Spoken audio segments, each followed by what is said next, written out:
Can you describe, Karen, briefly what happened on Sunday afternoon? Yeah, Jack and Lily were playing in the sitting room and we had just left them about half a minute, and I went down to the room to get a few things, and before we knew it, Lily was coming out crying that Jack was sleeping on the blind, and that he was a funny colour and he had a bubble coming out of his mouth. So Michael went running into the sitting room, and Jack was actually hanging from the blind, and Michael removed it, the blind from him, and carried him down to me in the room, and he was limp and he was a blue colour and he wasn't breathing.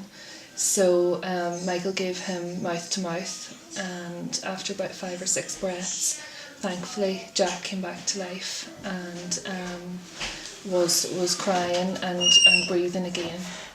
So it was a very, very close call for Jack. You actually said to me earlier on you thought at one stage that Jack had passed away. Well, we thought he was dead, yeah, because as I say, he was limp, he was motionless, he wasn't moving.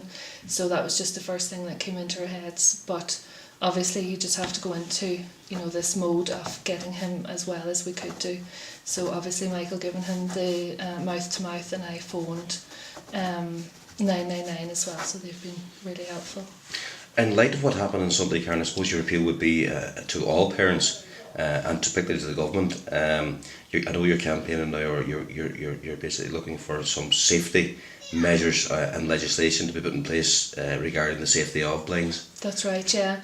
Well, really just what we had been doing is hanging these cords over the blind ourselves. There was nothing in place for us to fit them safely, and really that's what I'm calling for, is that without giving people any option whatsoever, that the safety device should be fitted properly, and that the cord fits into the safety device, so that there is no room then for a child being injured, or indeed anything worse than that. And we count ourselves very lucky that Jack was not fatally injured.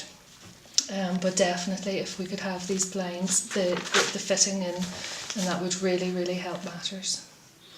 Lovely.